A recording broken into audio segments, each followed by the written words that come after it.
명품과 짝퉁을 쉽게 구분할 수 있는 방법이 있다고 합니다. 여러분들이 전문가가 아니더라도 명품과 짝퉁을 쉽게 구별할 수 있는 방법이 뭔가 하니까 여러분 아시죠? 명품은 비싸고 짝퉁은 싸고. 그런데 명품과 짝퉁을 구별하기라는 건 전문가도 쉽지 않다 그래요. 그리고 만든 회사도 이 자기 회사의 제품인지 아닌지 쉽게 구분할 수가 없다는 겁니다. 그런데 분명히 명품이 있고 짝퉁이 있잖아요. 그런데 전문가도 쉽게 구분할 수 없는 그것을 어떻게 쉽게 구분할 수 있는가 하면 소나기가 내려보면 안 돼요. 소나기. 명품 핸드백을 갖고 다니는 분인지 짝퉁인지 뭐가 와보면 안다? 소나기. 이 명품 신자하고 짝퉁 신자를 구별하는 방법도 쉬운데 역시 소나기가 와보면 안다는 거예요. 무슨 말인가? 저도 처음에는 이해가 안 됐습니다. 이게 명품 핸드백입니다. 이걸 들고 가는 거예요. 어여쁜 여성이 아주 예쁜 핸드백을 들고 가요. 남들이 보기에도 좋아 보여요. 근데 저게 명품일까 짝퉁일까? 뭐가 오면 안다? 비가 오면 안다. 비가 오면 저 명품 가방은 그대로 있고 짝퉁 가방은 짝퉁이기 때문에 허물어지고 떨어지고 그러는 모양이다. 그게 아니에요. 이게 명품이면 소나기가 오면 갑자기 그 핸드백을 들고 있는 여성이 자기 가슴으로 가져간다. 이거는 뭐다? 명품이다. 소나기가 내려요. 핸드백을 아주 멋져 보이는 핸드백을 들고 가는 여성이 소나기가 내리니까 엉겹결에 어떻게 하냐? 탁 머리 위로 가는 거야. 이거는 뭐다? 짝퉁이다.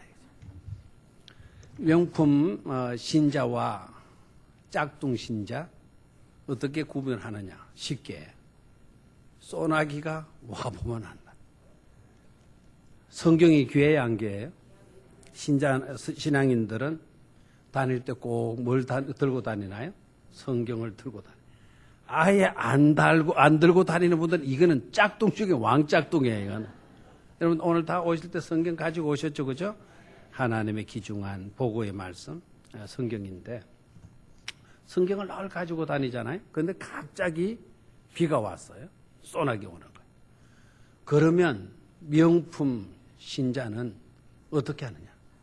자기도 모르는 엉겹길에 확 옷을 풀어치는 하는 가슴을 하고 성경을 비 맞추게 할 수는 없다. 자기 몸이 젖을지언정, 옷이 젖을지언정, 머리가 젖을지언정 성경을 적게 할 수 없다. 그래서 가슴에 막 이렇게 하는 거예요. 그분은 어떤 신자? 명품 신자.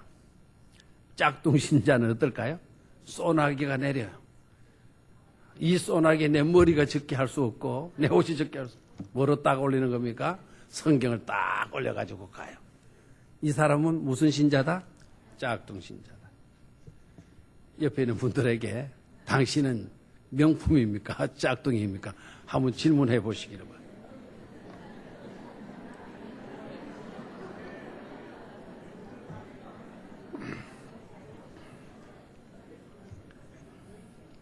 지금 이 시간에는 다 명품인 것 같이 미소도 짓고 믿음 있는 채도 하죠. 그래도 문제 닥칠 때 한번 보십시오. 소나기 올 때 한번 꼭 확인해 보시기를 바래요. 자기가 자기를 한번 확인해 보시기를 바래요. 오늘은 어린이 주일, 꽃주일인데 어린이 주일을 꽃주일이다 이렇게 이제 말하게 되면서 저는 꼭 어린이 주일이 되게 되면 서정주 씨가 쓴 국화옆에서라고 하는 이 시가 늘 생각이 나요. 여러분들 이 시를 잘 기억하시고 계시죠? 학창 시절 때는 한창 완전히 암송까지도 하셨으리라고 봐요. 저도 이 시가 너무 좋아서 암송해서 많이 읊기도 했어요, 혼자서. 그러나 나이도 얼마 되지는 않았지만 이 나이 되고 보니까 한번 애워봤더니 애워지질 않는 거예요. 몇 소절들은 생각이 나서 읊어봤지만 그래서 확인해 보니까 순서가 막 뒤바뀌어 있고 이러더라고요. 그래서 오늘 그런 실수를 하지 않기 위하여서 제가 적어왔습니다. 국화 옆에서 서정주. 한 송이의 국화꽃을 피우기 위해 봄부터 소쩍 새는 그렇게 울었나 보다. 한 송이의 국화꽃을 피우기 위해 천둥은 먹구름 속에서 또 그렇게 울었나 보다. 그립고 아쉬움에 가슴 조이던 먼 젊음의 뒤안길에서 인제는 돌아와 거울 앞에 선 내 누님같이 생긴 꽃이여. 노란 네 꽃잎이 피려고 간밤엔 무서리가 저리 내리고 내게는 잠도 오지 않았나 보다 라고 하는 시입니다. 언제 들어도 우리의 마음이 뭔가 서정적으로 와닿는 어떤 그런 느낌이 있으리라고 봅니다. 제가 왜 어린이 주일 꽃주일이 되면 이 시가 생각이 나는고 하니까 한 송이의 아름다운 꽃도 그냥 피어나는 것이 아니라는 것입니다. 봄부터 소쩍새는 그렇게 울었다는 거예요. 여름에는 천둥도 먹구름 속에서 또 그렇게 울었다는 겁니다. 그리고 늦가을, 무서리가 늦가을에 내리잖아요. 간밤에 무서리가 그 가을 밤에 무서리가 저리 내렸다는 겁니다. 그리고 잠도 오지 않았다는 거죠. 그럴 정도로 인고의 과정을 거쳐서 한 송이의 국화꽃이지만 그렇게 피어난다는 겁니다. 인간은 누구나도 알 수 있다시피 하나님의 작품이에요. 오늘 우리의 자녀 명품 아이로 키우자라는 주제로 말씀을 드릴 건데 혹시 여러분들 가운데 아니 우리의 자녀들을 사람을 명품이니 짝퉁이니 이렇게 물건처럼 말할 수가 있냐? 그러나 의구심도 생길 수 있겠지만은 저는 그런 의구심은 쓸데없는 의구심이라고 생각이 됩니다. 누가 뭐래도 인간은 하나님의 작품이에요. 작품 중에서도 너무나 유명한 작품이에요. 명작 중에 명품이고 명작이고 걸작품 중에 걸작입니다.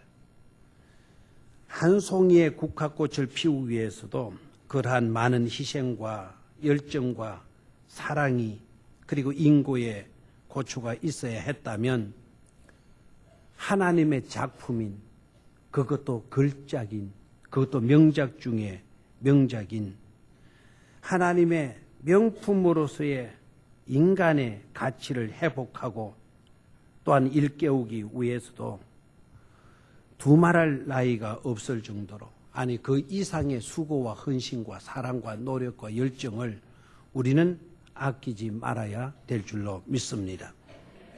그래서 우리 자녀 명품 자녀로 키우기 위해 명품 아이로 키우기 위해라는 말씀의 제목을 잡고 오늘 우리 주님께서 행하신 일들 속에서 그리고 주님께서 말씀하신 말씀을 통해서 그 해답을 한 가지씩 찾아보려고 합니다. 첫 번째로 우리의 자녀 명품 아이로 키우기 위해서 따라하십시오.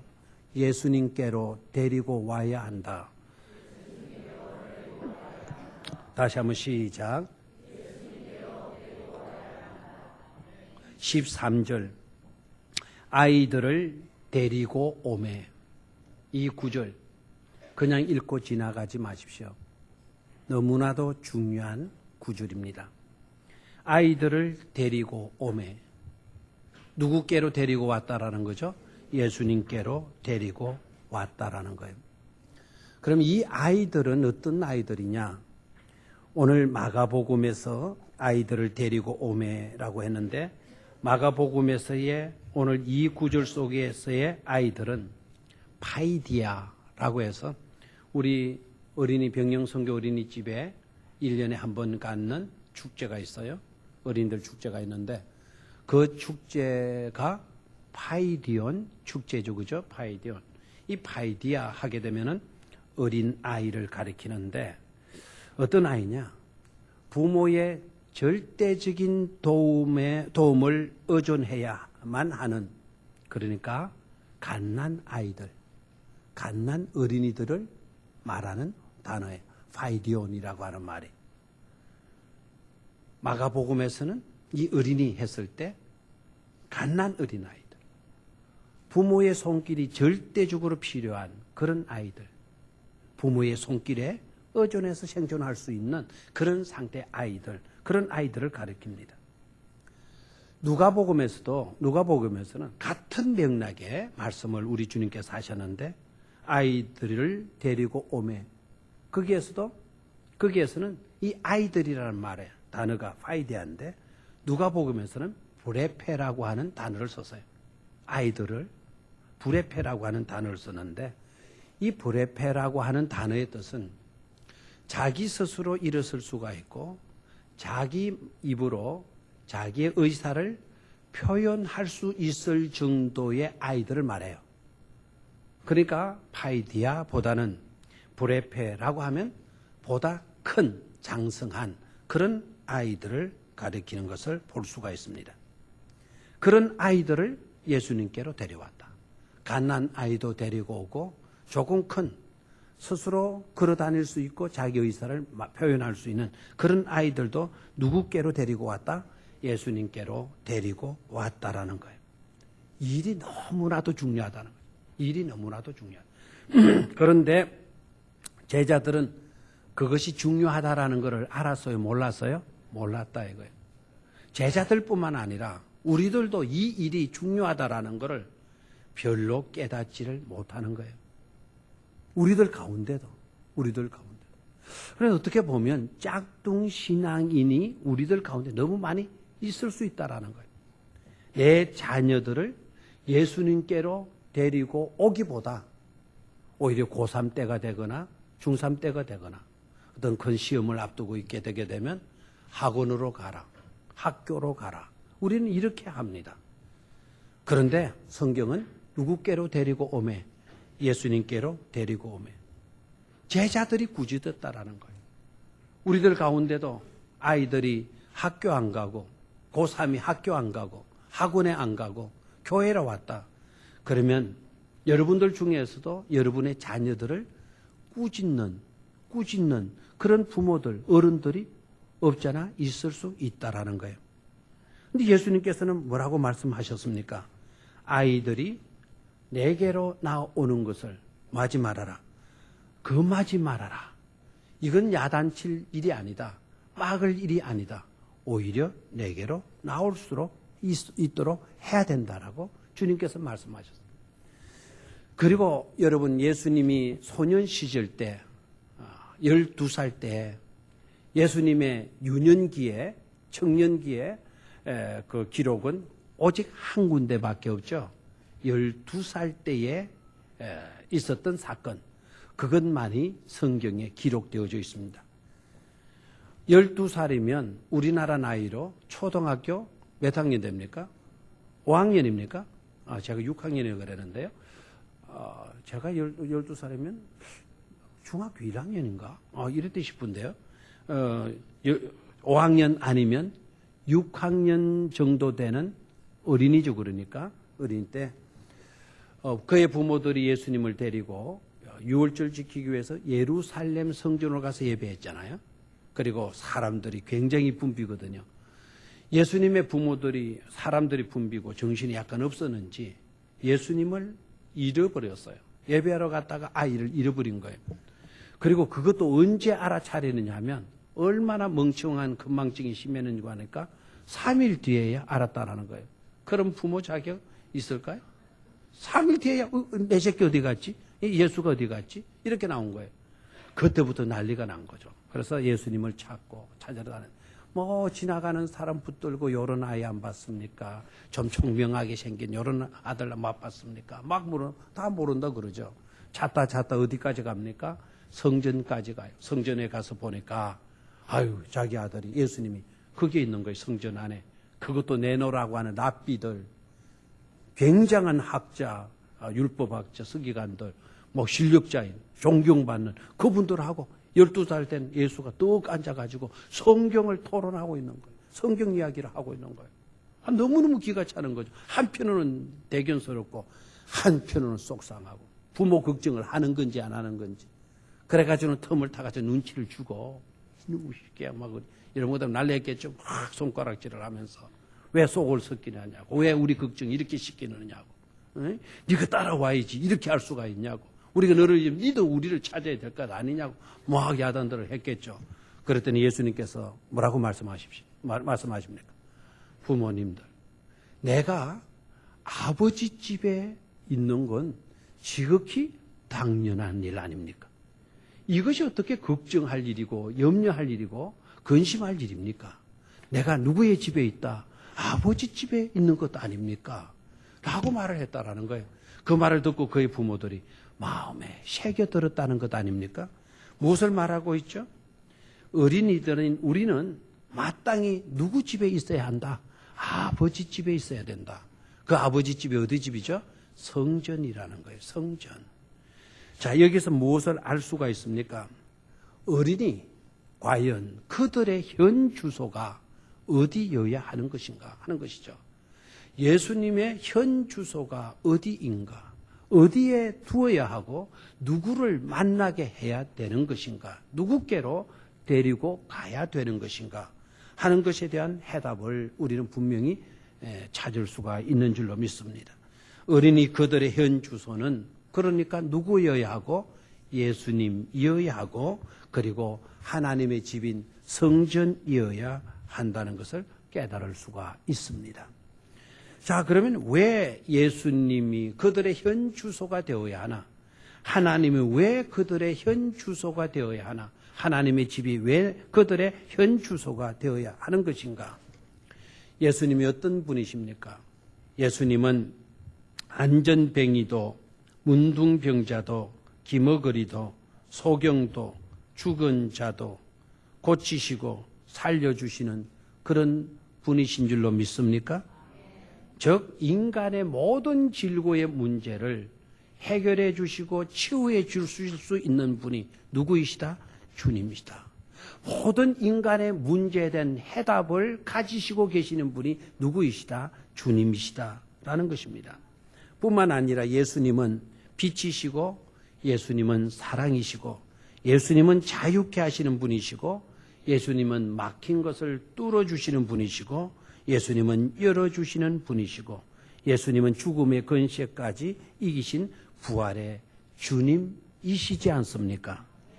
사람은 육신의 문제만 해결되어진다고 사람은 살아갈 수 있는 것이 아닙니다. 정신의 문제, 영의 문제까지도 우리는 도움을 입어야 비로소 우리는 살아갈 수가 있는 것입니다. 주님 안에 사랑이 있어요. 주님 안에 빛이 있어요. 주님 안에 진정한 자유가 있어요. 주님 안에 흑암의 권세를 이길 수 있는 생명의 권세가 주님 안에 있는 것입니다. 그렇기 때문에 우리의 자녀 예수께로 데리고 와야 하는 것 너무나도 당연한 일이 아닐 수가 없는 줄로 믿습니다. 하나님은 만물의 권원이십니다. 통치자이시고 주관자이십니다. 모든 것이 하나님의 뜻 가운데 있고 하나님의 주권대로 운행되어지고 있습니다. 모든 것이 하나님의 주권대로 하나님의 주관대로 하나님의 뜻 가운데서 이루어지는 것이라고 한다면 우리의 자녀들도 내가 이 아이들을 위하여 책임지기보다 주님의 주권 속에 주님의 섭리 속에 내어다 바치는 것이 그게 바로 부모가 해야 할 중대한 일이 되어지는 줄로 믿습니다. 왜 우리의 자녀들의 현 주소가 하나님의 집이어야 합니까? 왜 성전이어야 합니까? 성전이 어떤 곳입니까? 성전을 이름하여서 시은소라고 하는 표현을 구약에서 썼습니다. 시은소라고 하는 말의 뜻이 뭡니까? 은혜가 베풀어지는 장소다. 그게 시은소예요. 은혜는 누구에게서 나옵니까? 하나님에게서 나와요. 그래서 하나님의 은혜가 베풀어지는 곳이 바로 어디입니까? 성전이에요. 우리 아이들의 현 주소가 하나님의 성전이어야 하는 이유는 하나님의 은혜가 이 성전에서 베풀어지기 때문에 우리의 아이들의 현 주소를 성전 삼아야 될 줄로 믿습니다. 온갖 좋은 것들이 예비되어져 있는 곳이라 해서 예루살렘 성전이라 하지 않습니까? 온갖 좋은 것들이 예비되어져 있다. 앞으로도 온갖 좋은 것들이 있게 되어질 곳, 준비되어져 있을 곳이 바로 어디이기 때문에 성전이기 때문에 우리 자녀들의 현 주소를 성전되게 하여야 될 줄로 믿습니다. 그러므로 우리의 자녀들을 예수님께로 데리고 오고 하나님의 성전에 이렇게 데리고 나오면 우리의 자녀들의 인생이 명품 인생이 될 수가 있는 것입니다. 우리의 자녀 어떻게 명품 인생으로 키울까요? 거기에 대한 해답 첫 번째, 예사롭게 지나가지 말아라 그랬죠. 누구께로 데리고 오매? 예수께로 데리고 오매. 큰 소리로 시작. 누구께로 데리고 오매? 예수께로 데리고 오매. 이렇게 할 수 있는 부모들이 될 수 있기를 주의 이름으로 축원합니다. 두 번째로 우리의 자녀 명품 아이로 키우기 위해서 한번 따라 하십시오. 바람의 출처를 분명히 하십시오. 시작. 우리의 바람이 뭐냐? 바람의 근거가 뭐냐? 이거를 분명히 하자는 겁니다. 13절에 예수의 만져주심을 바라고. 자, 거기에 대한 해답이 13절에 나오고 있죠. 한번 따라 하십시오. 예수의 만져주심을 바라고. 뭘 바랬다는 겁니까? 뭘 바라고 있습니까? 예수의 만져주심을 바라고. 예수의 만져주심을 바라고. 자, 이 말도 그냥 쉽게 지나가면 안 돼요. 예수의 뭐 하심을? 만져주심을 바라고. 다 같이 큰 소리로 시작. 예수의 만져주심을 바라고. 부모들이 뭘 바라고 데리고 왔다라고요? 예수의 만져주심을 바라고. 이 만져주신다, 만져주심이라고 하는 이 단어의 의미는 쉽죠.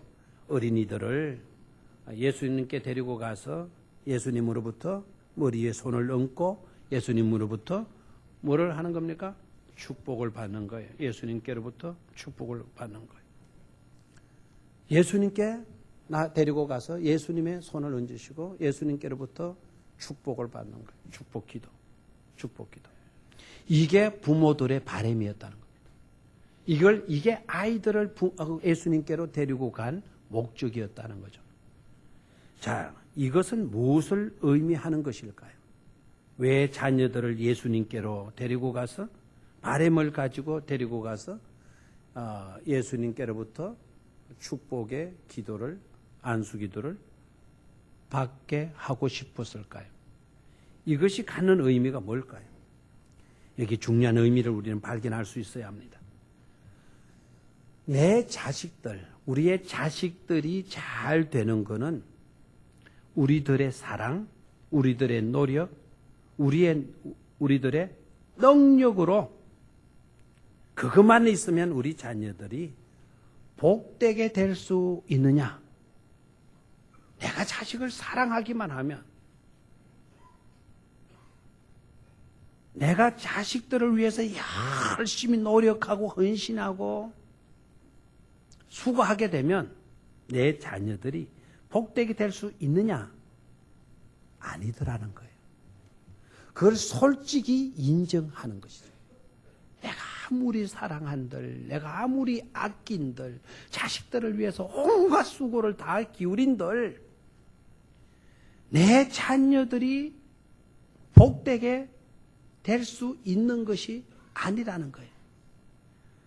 그래서 부모들이 자녀들에게 아이고 뭐 우리 힘으로 안 되는 거 뭐 될 대로 내버려 두지 뭐 그게 아니라는 거죠. 그렇게 해서도 안 되니까 이 아이들을 누구께로 데리고 가서 예수님께로 데리고 가서 어떻게 하든지 예수님께로부터 축복 안수 기도를 받게 해야, 그래야 내 아이들이 뭐 되게 될 수 있다? 복된 명품 자녀들이 될 수 있다. 그걸 고백하는 행위가 되어지는 것입니다. 이래서 중요한 거예요, 이게. 부모의 부족을 인정하는 겁니다. 여러분들 이럴 때가 많죠? 너 걱정하지 마. 네 장래는 내가 다 책임져 주겠어. 재산 걱정하지 마. 난 많이 벌어놨어. 그렇게 자식을 키웠어. 그 자식들이 나중에 커서 제대로 인생을 살아갑니까? 살아가요? 아무리 여러분 그렇게 해주었다 하더라도 이것 가지고는 안 된다.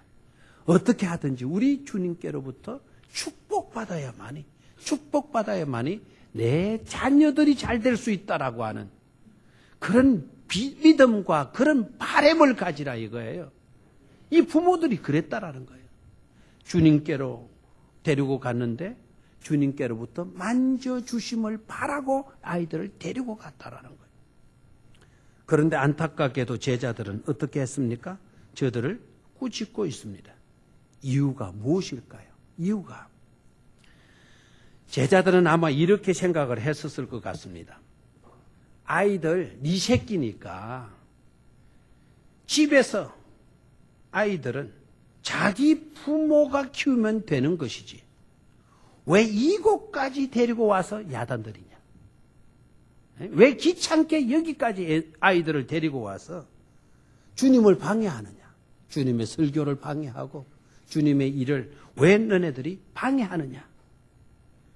이런 식으로 제자들은 생각을 했던 것 같아요. 만에 하나 우리들 가운데 믿음 좋은 우리 성도님들 가운데 또 교회를 안내하고 돌보고 하는 그런 분들 가운데 또 구역의 강사나 직분을 맡고 있는 그런 분들 가운데 꼭 이런 제자를 닮은 그런 사람들이 없지 않을 수 있어요. 꼭 이 제자들처럼 하는 거예요.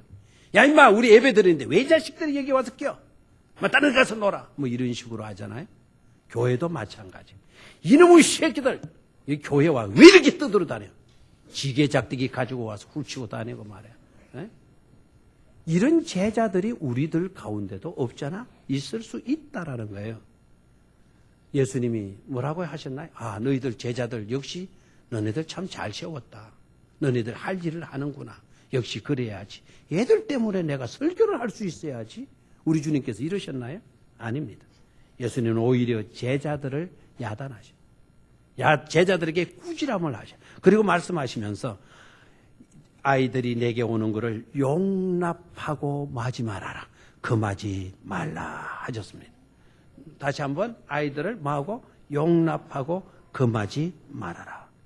그리고 아이들을 하시잖아요. 그리고 품에 안으시고 그 부모들의 손대로 그들의 머리 위에 손 얹어 뭐 하십니까? 축복해 주셔요.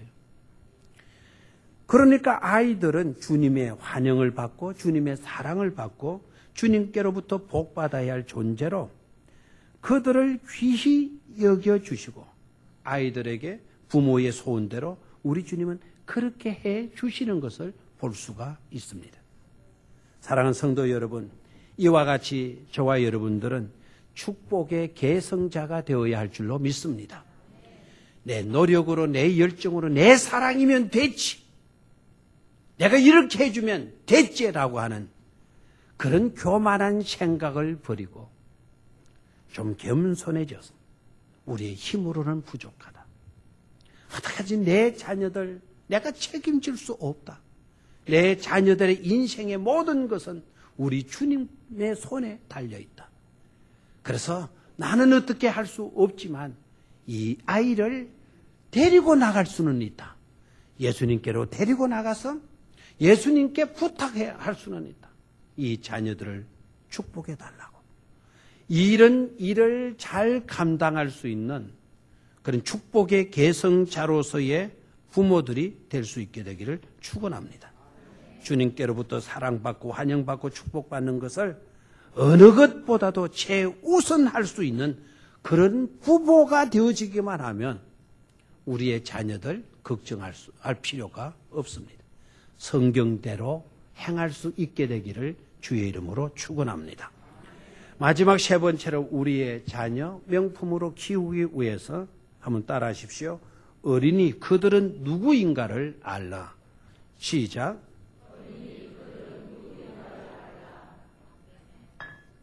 다시 말하면 우리가 잘 알고 있을 것 같이 여겨지는데도 잘 알 것처럼 여겨지는데도 전혀 그 방면에 무지한 경우들이 얼마나 많은지 몰라요. 어린이에 대한 분명한 인식을 가지라는 거예요. 아이들, 그들의 정체는 뭔가요? 아이들, 과연 그들은 누구인가? 성경은 이렇게 말씀을 하고 있습니다. 마가복음 9장 36절 한번 한 장만 앞으로 넘기면 되니까요. 수고스럽지만 마가복음 9장 36절을 찾도록 하겠습니다. 찾아는 한 장만 넘기시면 돼요. 시작. 어린아이 하나를 데려다가 그들 가운데 세우시고 안으심에 37절도 미리 읽어 놓읍시다. 시작. 누구든지 내 이름으로 이런 어린아이 하나를 영접하면 곧 나를 영접함이니. 됐습니다.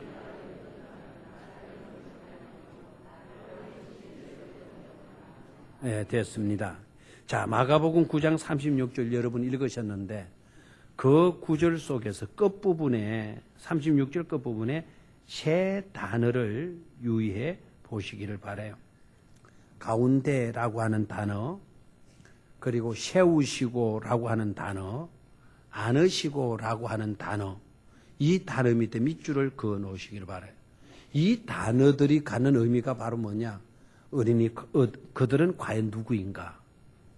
우리들의 자녀들에 대한 인식을 분명히 할 수 있도록 깨우쳐주는 단어들의 첫 번째는 뭐라고요? 가운데, 두 번째는 세우시고, 세 번째는 안으시며. 자, 가운데 첫 번째, 가운데. 이 가운데는 어떤 의미를 갖는 것일까요? 어린이는 변방의 존재가 되어서는 안 된다. 어린이는 중심의 존재가 되어야 된다라는 거예요.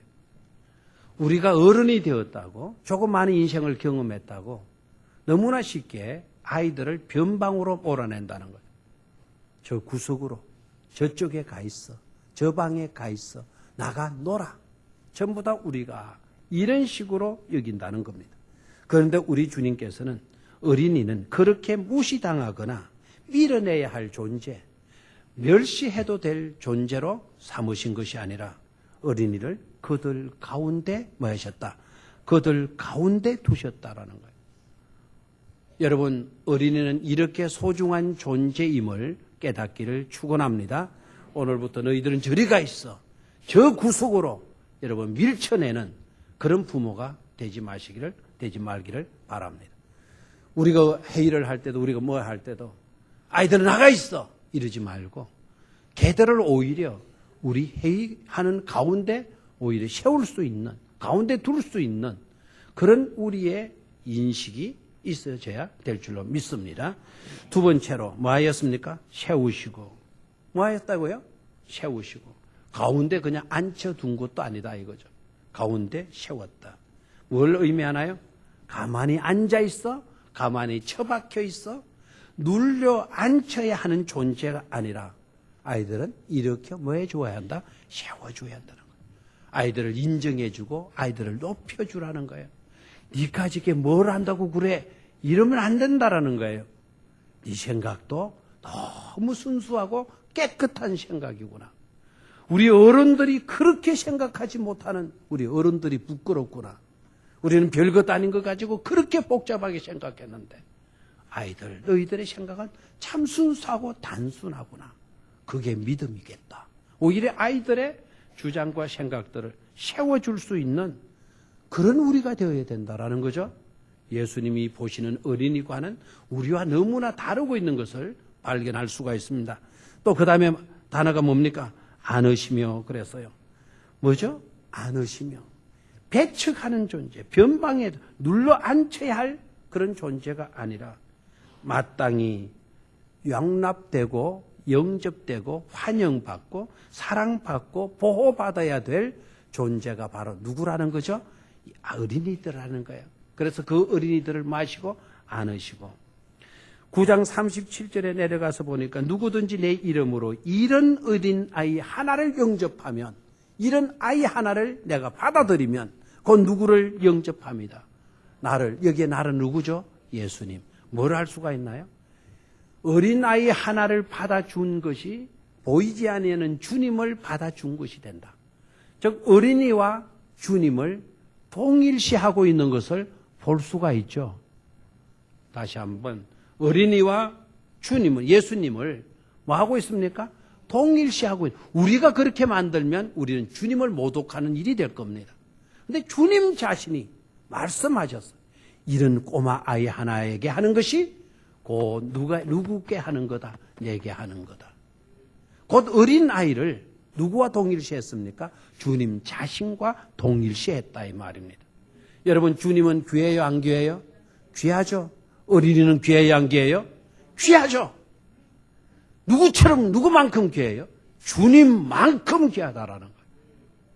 여러분 우리 교회는 이 어린 아이들에 대한 인식이 이와 같이 바뀌어질 수 있게 되기를 축원합니다. 어린이 그들은 누구일까요? 우리에게도 너무나도 소중한 존재일 뿐만 아니라 주님과 동일시되고 하나님의 나라의 기준이 될 수 있는 존재가 바로 어린이들인 것임을 깨달을 수가 있습니다.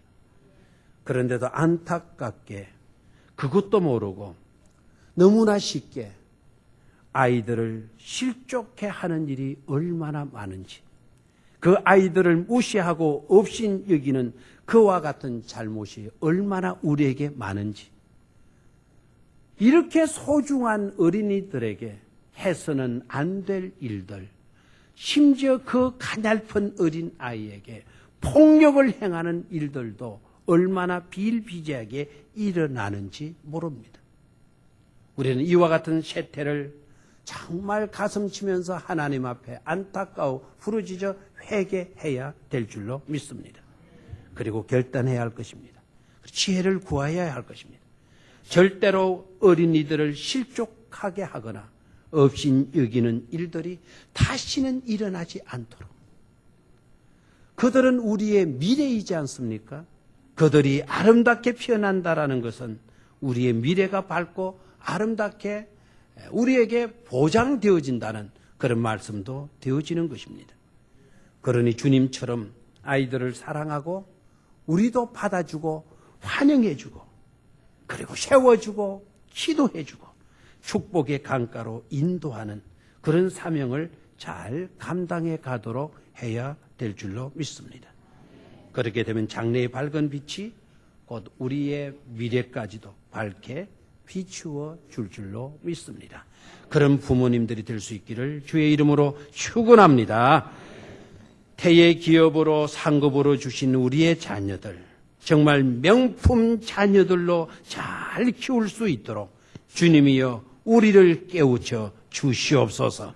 주 예수 그리스도의 이름으로 기도드리옵나이다. 아멘.